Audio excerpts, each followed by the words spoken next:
आज हम प्रेमचंद जी द्वारा लिखित उपन्यास निर्मला का भाग 3 पढ़ेंगे। कल्याणी के सामने एक विषम समस्या खड़ी हुई थी। पति के देहांत के बाद उसे अपनी दुरावस्था का यह पहला और बहुत ही कड़वा अनुभव हुआ। दरिद्र विधवा के लिए इससे बड़ी और क्या विपत्ति हो सकती है कि जवान बेटी सिर पर सवार हो।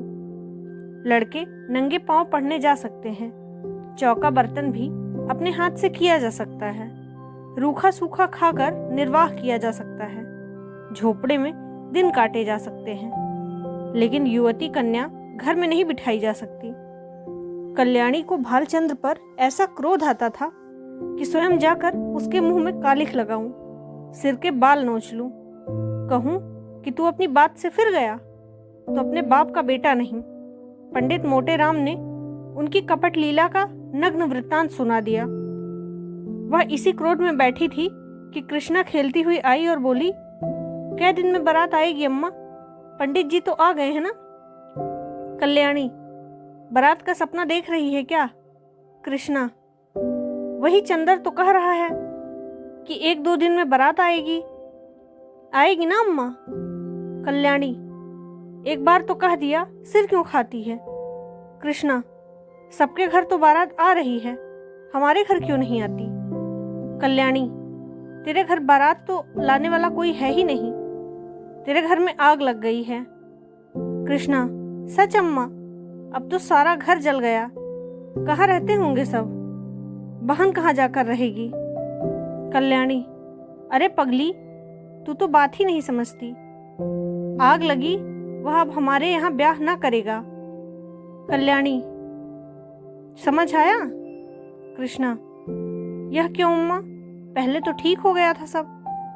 कल्याणी, बहुत से रुपए मांगता है, मेरे पास उसे देने के लिए रुपए नहीं हैं। क्या बड़े लालची हैं अम्मा?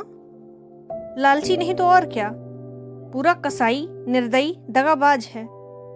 कृष्णा, तब तो अम्मा बहुत अच्छा कि उसके घर बहन का ब्याह नहीं हुआ।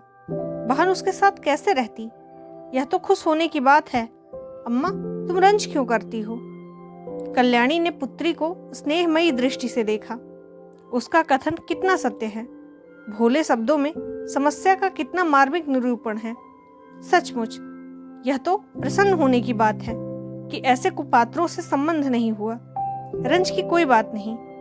ऐसे कुमानसों के बीच बेचारी निर्मला की ना जाने क्या गति होती, अपने नसीबों का रोती। जरा सा घी दाल में अधिक पड़ जाता तो सारे घर में शोर मच जाता, जरा खाना ज्यादा पक जाता तो सास दुनिया सिर पर उठा लेती। लड़का भी ऐसा लोभी है, बड़ी अच्छी बात हुई, नहीं तो बेचारी को उम्र भर रोना पड़ता। कल्याणी यहाँ से उठी तो उसका हृदय हल्का हो गया, लेकिन विवाह तो करना ही था, और हो सके तो इसी साल, नहीं तो दूसरे साल फिर नए सिरे से तैयारियां करनी पड़ेंगी। सब अच्छे घर की जरूरत नहीं थी, अच्छे वर की जरूरत थी। अभागिनी को अच्छा घर वर कहाँ से मिले? अब किसी भांति सिर का बोझ उतारना था, किसी भांति लड़की को पार करना था, उसे कुएं में झोंकना था। वह रूपवती है, गुणशील है, चतुर है, कुलीन है तो हुआ करे। दहेज हो तो सारे दोष गुण हैं। प्राणों का कोई मूल्य नहीं, कोई दहेज नहीं, केवल दहेज ही मूल्य है। कितनी विषम भाग्य लीला है। कल्याणी का दोष कुछ कम ना था। अबला विधवा होना उसे दोषों से मुक्त नहीं कर सकता। उसे अपने लड़के लड़कियों से कहीं ज्यादा प्यारे थे। लड़के हल्के बैल हैं, भूसे खली पर पहला हक उनका है। उनके खाने से जा बचे वह गायों को मिला। मकान था, कुछ नगद था, कई हजार के गहने थे, उन्हें पढ़ाना लिखाना था। एक कन्या और भी 4-5 साल के विवाह के योग्य में हो जाएगी, इसलिए वह कोई बड़ी रकम दहेज में न दे सकती थी। आखिर लड़कों को भी तो कुछ चाहिए। वे क्या समझेंगे कि हमारा भी कोई बाप था। पंडित मोटेराम को लखनऊ से लौटे 15 दिन बीत चुके थे। लौटने के बाद दूसरे दिन वर की खोज में निकले थे। उन्होंने प्रण किया था कि मैं लखनऊ वालों को दिखा दूंगा कि संसार में तुम ही अकेले नहीं हो, तुम्हारे ऐसे और भी कितने पढ़े लिखे लोग पड़े हुए हैं। कल्याणी रोज दिन गिना करती थी। आज उसने उन्हें पत्र लिखने का निश्चय किया ही था और कलम दवात लेकर बैठी ही थी कि पंडित मोटाराम ने पदार्पण किया। कल्याणी, आइए पंडित जी, मैं तो आपको खत लिखने ही जा रही थी। कब लौटे आप? मोटाराम, लौटा तो प्रातः काल ही था, पर उसी समय एक सेठ के यहाँ से निमंत्रण आ गया। कई दिन से तरमाल ना मिले थे। मैंने कहा लगे हाथ यह भी काम निपटा लूं। अभी इधर से लौट रहा हूँ। कोई 500 ब्राह्मणों की पंगत थी। कल्याणी, कुछ कार्य सिद्ध हुआ रास्ते में या यूं ही रास्ता नापना पड़ा? मोटाराम, कार्य क्यों न सिद्ध होता? भला यह भी कोई बात है? 5 जगह बातचीत कर आया हूँ, 5 की नकल लाया हूँ। उसमें से आप जिसे चाहे पसंद कर लें। यह देखिए, लड़के का बाप डाक के सीगे में 100 रुपये महीने का नौकर है। लड़का अभी कॉलेज में पढ़ रहा है, मगर नौकरी का भरोसा है। घर में कोई जायदाद नहीं है। लड़का होनहार मालूम होता है, खानदान भी अच्छा है। 2000 रुपये में तय हो जाएगी। मांगते तो वह 3000 हैं। कल्याणी, लड़के के कोई भाई हैं? मोटाराम, नहीं, मगर 3 बहनें हैं और तीनों कुंवारी। माता जीवित हैं। अच्छा, अब दूसरी नकल देखिए। यह लड़का रेल के सीगे में 50 रुपये महीना पाता है। माँ बाप नहीं है। बहुत ही रूपवान, सुशील और शरीर से हृष्ट पुष्ट कसरती जवान है, मगर खानदान अच्छा नहीं है। कोई कहता था कि माँ नाइन थी, कोई कहता था ठकुराइन थी। बाप किसी रियासत में मुख्तार थे। घर पर थोड़ी सी जमींदारी है, मगर उस पर कई हजार का कर्ज है। वहाँ कुछ लेना देना ना पड़ेगा। उम्र कोई 20 साल होगी। कल्याणी, खानदान में दाग ना होता तो मंजूर कर लेती। देखकर तो मक्खी नहीं निकलनी चाहिए। मोटेराम, तीसरी नकल देखिए। एक जमींदार का लड़का है। कोई 1000 सालाना नफा है। कुछ खेती बाड़ी भी है। लड़का पढ़ा लिखा थोड़ा ही है, पर कचहरी अदालत के काम में चतुर है। दुहाजू है। पहली स्त्री को मरे हुए 2 साल हुए हैं। कोई संतान नहीं है, लेकिन रहन सहन मोटा है। पीसना कूटना घर में ही होता है। कल्याणी, कुछ दहेज मांगते हैं? मोटेराम, इसकी कुछ न पूछिए, 4000 सुनाते हैं। अच्छा, यह चौथी नकल देखिए। लड़का वकील है। उम्र कोई 35 साल होगी। 300-400 की आमदनी है। पहली स्त्री मर चुकी है। उसके 3 लड़के भी हैं। अपना घर बनवाया है। कुछ जायदाद भी खरीदी है। यहाँ भी लेन देन का झगड़ा नहीं है। कल्याणी, खानदान कैसा है? मोटेराम, बहुत ही उत्तम। पुराने रईस हैं। अच्छा, यहाँ 5वीं नकल देखिए। बाप का छापा खाना है। लड़का पढ़ा तो BA तक है, पर उसी छापे खाने में काम करता है। उम्र 18 साल की होगी।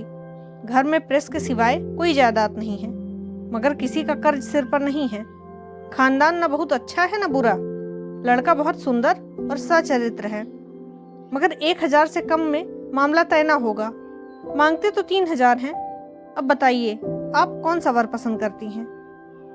कल्याणी, आपको सबों में से कौन पसंद है? मोटाराम, मुझे तो 2 वर पसंद हैं। एक वह जो रेलवे में है और दूसरा वह जो छापे खाने में काम करता है। कल्याणी, मगर पहले में तो खानदान का दोष है, आपने ही तो बताया। मोटाराम, हाँ, यह दोष तो है, तो छापे खाने वाले को ही रहने दीजिए। कल्याणी, वहाँ 1000 देने का कहाँ से आएगा? 1000 तो आपका अनुमान है। शायद वह मुंह फैलाएं। आप तो घर की दशा देख ही रहे हैं। भोजन मिलता जाए, यही गनीमत है। रुपया कहाँ से आएगा? जमींदार साहब 4000 सुनाते हैं। डाक बाबू भी 2000 का सवाल करते हैं। इनको जाने दीजिए, बस वकील साहब ही बचे रहे। 35 साल की उम्र भी कोई ऐसी ज्यादा नहीं है। इन्हीं को क्यों न रखिए। मोटाराम, आप खूब सोच विचार लें। मैं यूं आपकी मर्जी का ताबेदार हूँ। जहाँ कहिएगा वहाँ टीका कराऊंगा, मगर 1000 का मुंह न देखिए। छापे खाने वाला लड़का रत्न है, रत्न। उसके साथ कन्या का जीवन सफल हो जाएगा। जैसी वह रूप और गुण की पूरी है, वैसे ही लड़का भी सुंदर और सुशील है। कल्याणी, पसंद तो मुझे यही है महाराज, पर रुपए किसके घर से आएंगे? कौन देने वाला है? खाने वाले तो खा पीकर चंपत हुए। अब किसी की भी सूरत दिखाई नहीं देती, बल्कि और मुझसे बुरा मानते हैं कि हमें निकाल दिया। जो बात अपने बस के बाहर है उसके लिए हाथ ही क्यों फैलाऊं? संतान किसको प्यारी नहीं होती, कौन उसे सुखी नहीं देखना चाहता, पर जब अपना काबू भी तो हो। ईश्वर का नाम लेकर वकील साहब को टीका कराइए। आयु कुछ अधिक है, लेकिन मरना जीना विधि के हाथ है। 35 साल का आदमी बुढ़ा नहीं कहलाता। अगर लड़की के भाग्य में सुख भोगना होगा तो जहां जाएगी सुखी रहेगी, दुख भोगना होगा तो जहां जाएगी दुख झेलेगी। हमारी निर्मला को बच्चों से प्रेम है, उनके बच्चों को अपना समझेगी। आप शुभ मुहूर्त देखकर टीका कराइए। निर्मला का ब्याह हो गया, ससुराल आ गई। वकील साहब का नाम था मुंशी तोताराम। सांवले रंग के मोटे ताजे आदमी थे। उम्र तो अभी 40 से अधिक ना थी, पर वकालत के कठिन परिश्रम ने सिर के बाल पका दिए थे।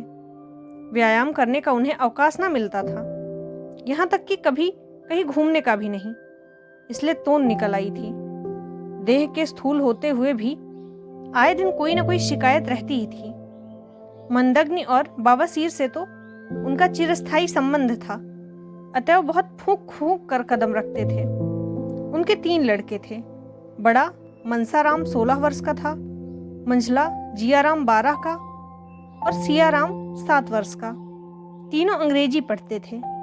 घर में वकील साहब की विधवा बहन के सिवा कोई औरत ना थी, वही घर की मालकिन थी। उनका नाम था रुक्मिणी और अवस्था 50 के ऊपर थी। ससुराल में कोई न था, स्थायी रीति से यही रहती थी। तोताराम दंपत्ति विज्ञान में कुशल थे। निर्मला को प्रसन्न रखने के लिए उनसे जो स्वाभाविक कमी थी उसे वह उपचारों से पूरा करना चाहते थे। यद्यपि वह बहुत ही मितव्ययी पुरुष थे, वह निर्मला के लिए कोई न कोई तोहफा रोज लाया करते थे। मौके पर धन की परवाह न करते थे। लड़के के लिए थोड़ा दूध आता था, पर निर्मला के लिए मेवे, मुरब्बे, मिठाइयाँ, किसी चीज की कमी नहीं थी। अपनी जिंदगी में कभी सैर तमाशे देखने ना गए थे, पर अब छुट्टियों में निर्मला को सिनेमा, सर्कस, थिएटर दिखाने ले जाते थे। अपने बहुमूल्य समय का थोड़ा सा हिस्सा उसके साथ बैठकर ग्रामोफोन बजाने में व्यतीत किया जाता था। लेकिन निर्मला को तो ना जाने क्यों तोताराम के पास बैठने और हंसने बोलने में संकोच होता था। इसका कदाचित यह कारण था कि अब तक ऐसा ही एक आदमी उसका पिता था, जिसके सामने वह सिर झुकाकर देह चुरा कर निकलती थी। अब उनकी अवस्था का एक आदमी उसका पति है। वह उसे प्रेम की वस्तु नहीं, सम्मान की वस्तु समझती थी। उनसे भागती फिरती, उनको देखते ही उसकी प्रफुल्लता पलायन कर जाती थी।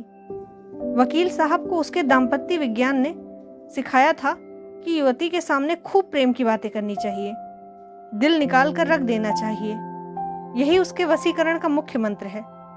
इसलिए वकील साहब अपने प्रेम प्रदर्शन में कोई कसर ना रखते थे। लेकिन निर्मला को इन बातों से घृणा होती थी। वही बातें जिन्हें किसी युवक के मुख से सुनकर उनका हृदय प्रेम में उत्पन्न हो जाता, वकील साहब के मुंह से निकलकर उसके हृदय पर सर के समान आघात करती थी। उनमें रस ना था, उल्लास ना था, उन्माद ना था, हृदय ना था। केवल बनावट थी, धोखा था और शुष्क नीरस शब्द आडंबर। उसे इत्र और तेल बुरा ना लगता था, सैर तमाशे बुरे नहीं लगते थे, बनाव श्रृंगार भी बुरा ना लगता था। बुरा लगता था तो केवल तोताराम के पास बैठना। वह अपना रूप और यौवन उन्हें ना दिखाना चाहती थी, क्योंकि वहां देखने वाली आंखें ना थी। वह उन्हें इन रसों का आस्वादन लेने योग्य ना समझती थी। कली प्रभात समीर ही के स्पर्श से खिलता है, दोनों में समान सारस्य है। निर्मला के लिए यह प्रभात समीर कहाँ था? पहला महीना गुजरते ही तोताराम ने निर्मला को अपना खंजाची बना लिया। कचहरी से आकर दिन भर की कमाई उसे दे देते। उनका ख्याल था कि निर्मला इन रुपयों को देखकर फूली न समाएगी। निर्मला बड़े शौक से इस पद का काम अजाम देती, एक एक पैसे का हिसाब लिखती।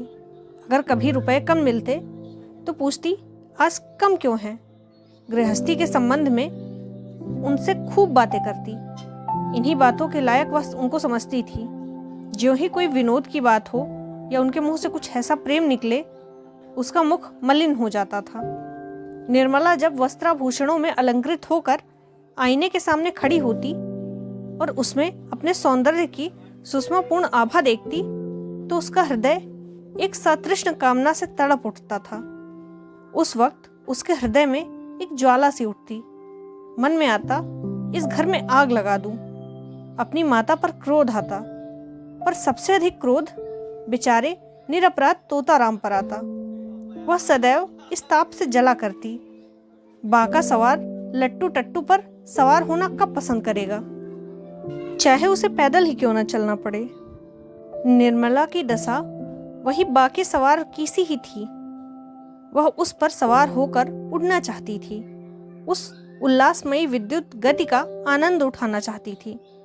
टट्टू के हिनहिनाने और कनौतियां खड़ी करने से क्या आशा होती।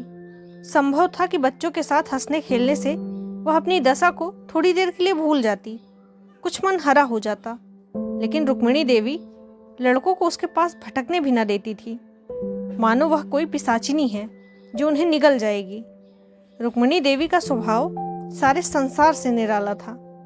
यह पता लगाना कठिन था कि वह किस बात से खुश होती हैं और किस बात से नाराज। एक बार जिस बात में खुश हो जाती हैं, दूसरी बार उसी बात से जल जाती हैं। अगर निर्मला अपने कमरे में बैठी रहती तो कहती कि ना जाने कहाँ की मनहूसियत है। अगर वह कोठे पर चढ़ जाती तो महरिया से बातें करती तो छाती पीटने लगती कि न लाज है न शर्म, निगोड़ी ने हया भून खाई है। अब क्या कुछ दिनों में बाजार में नाचेगी। जब से वकील साहब ने निर्मला के हाथ में रुपए देने शुरू किए, रुक्मिणी उसकी आलोचना करने पर आरूढ़ हो गई। उन्हें मालूम होता था कि अब प्रलय होने में बहुत थोड़ी कसर बाकी है। लड़कों को बार बार पैसों की जरूरत पड़ती। जब तक खुद स्वामिनी थी उन्हें बहला दिया करती थी, अब सीधे निर्मला के पास भेज देती। निर्मला को लड़कों के चटोरेपन अच्छा ना लगता था। कभी कभी पैसे देने से इनकार कर देती। रुक्मिणी को अपने वागबाण स्तर करने का अवसर मिल जाता। अब तो मालकिन हुई है, लड़के काहे को जिएंगे। बिना माँ के बच्चे को कौन पूछे। रुपयों की मिठाइयाँ खा जाते थे, अब धेले धेले को तरसते हैं।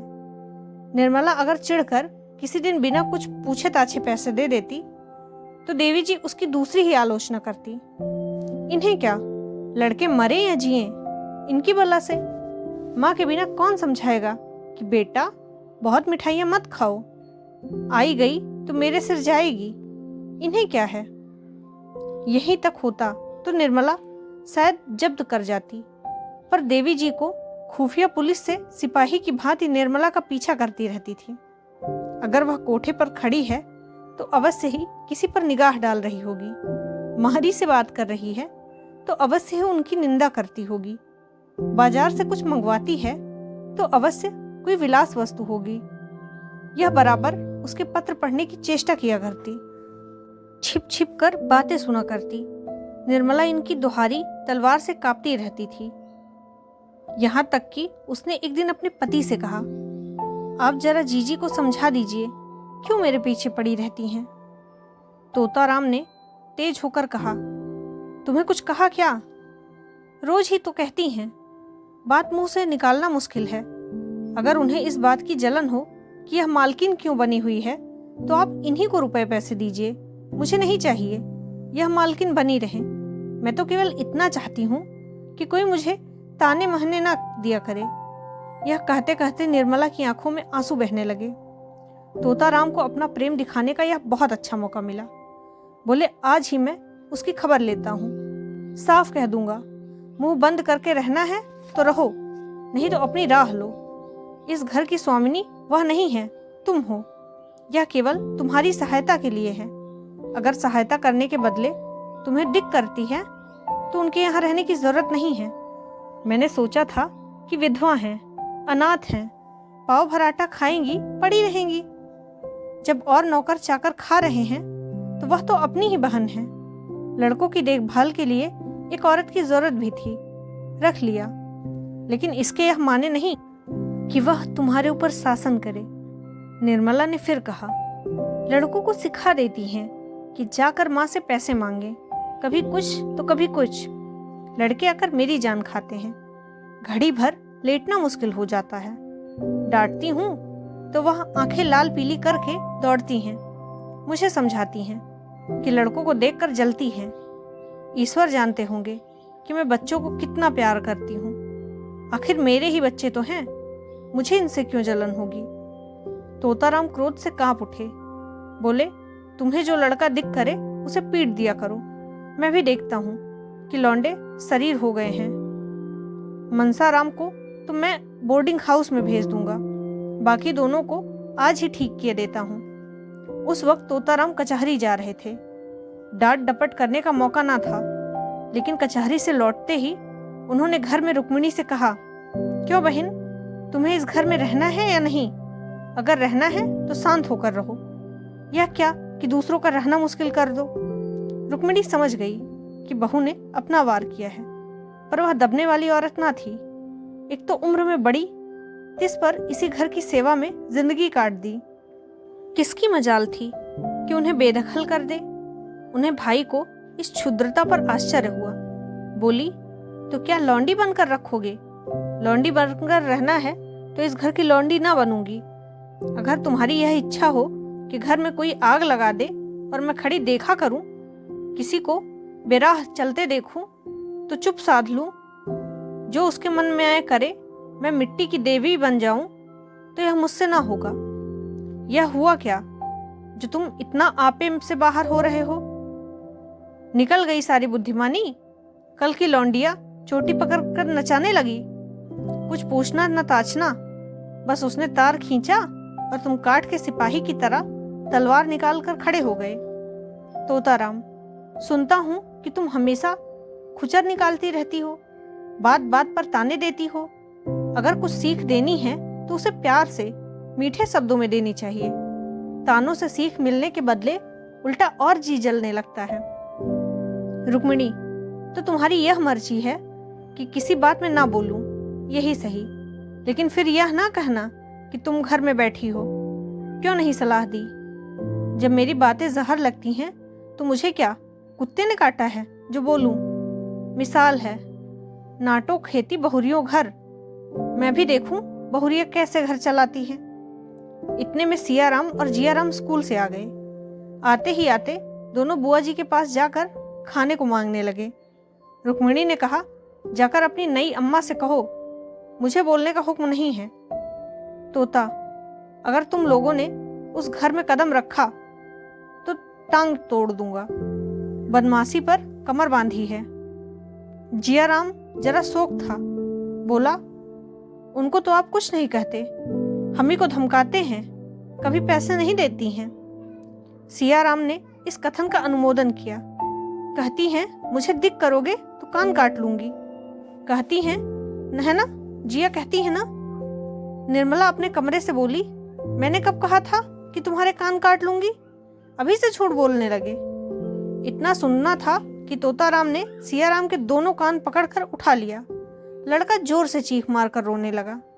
रुक्मिणी ने दौड़कर बच्चे को मुंशी जी के हाथ से छुड़ा लिया और बोली, बस रहने भी दो, क्या बच्चे को मार डालोगे? हाय हाय, कान लाल हो गया। सच कहा है, नई बीवी पाकर आदमी अंधा हो जाता है। अभी से यह हाल है तो इस घर के भगवान ही मालिक हैं। निर्मला अपनी विजय पर मन ही मन प्रसन्न हो रही थी, लेकिन जब मुंशी जी ने बच्चों का कान पकड़कर उठा लिया तो उससे ना रहा गया। छुड़ाने को दौड़ी, पर रुक्मिणी पहले ही पहुंच गई थी। बोली, पहले आग लगा दी, अब बुझाने दौड़ी हो। जब अपने लड़के होंगे तब आंखें खुलेंगी, पराई पीर क्या जानू। निर्मला, खड़े तो हैं, पूछ लो ना मैंने क्या आग भरी है। मैंने इतना ही कहा था कि लड़के मुझे पैसों के लिए बार बार दिक करते हैं। इसके सिवाय जो मेरे मुंह से कुछ निकला हो तो मेरी आंखें फूट जाएं। तोताराम, मैं खुद इन लौंडों की शरारत देखा करता हूँ, अंधा थोड़ी ही हूँ। तीनों जिद्दी और शरारती हो गए हैं। बड़े मियाँ को तो मैं आज ही हॉस्टल में भेजता हूँ।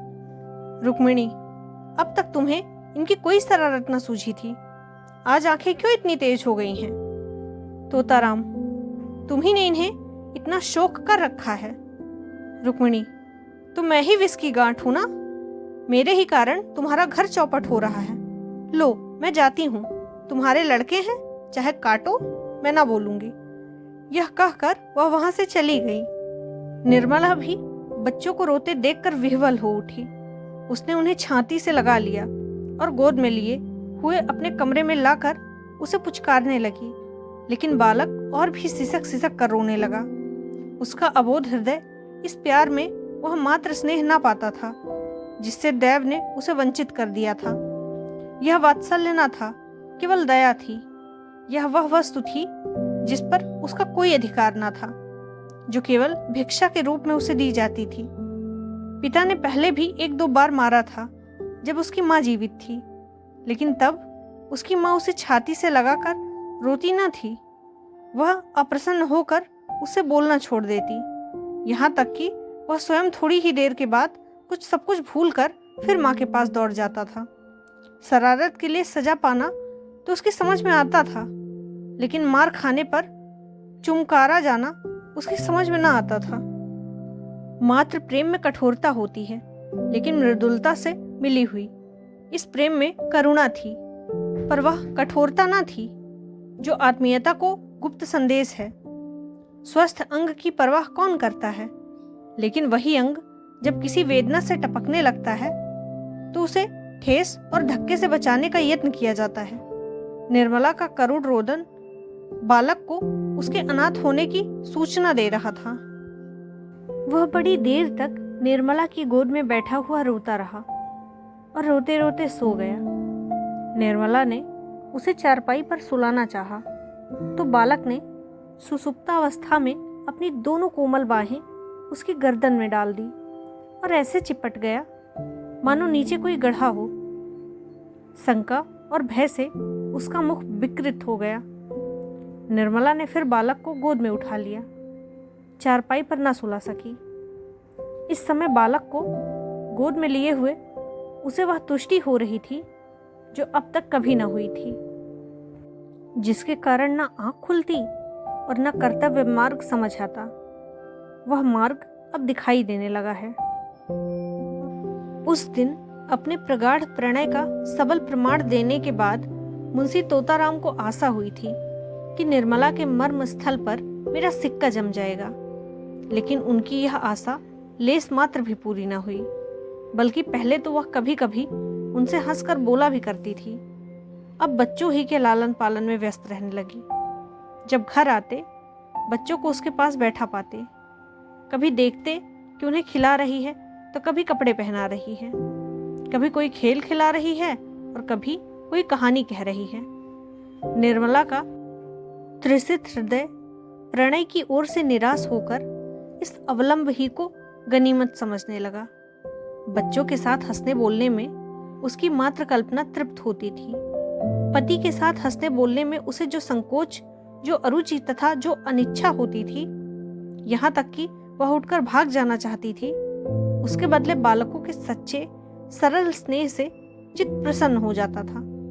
पहले मनसाराम उसके पास आते हुए झिझकता था, लेकिन मानसिक विकास में 5 साल छोटा, हॉकी और फुटबॉल ही उसका संस्कार, उसकी कल्पनाओं का मुक्त क्षेत्र तथा उसकी कामनाओं का हरा भरा बाग था। इकहरे बदन का छरहरा, सुंदर, हंसमुख, लज्जाशील बालक था, जिसका घर में केवल भोजन का नाता था। बाकी सारे दिन न जाने कहाँ घूमा करता।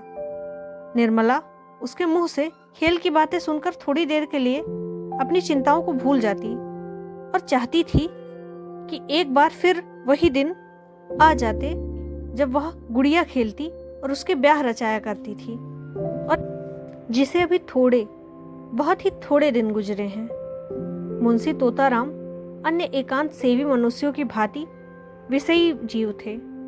कुछ दिनों तो वह निर्मला को सैर तमाशे दिखाते रहे, लेकिन जब देखा कि इसका कुछ फल नहीं होता तो फिर एकांत सेवन करने लगे।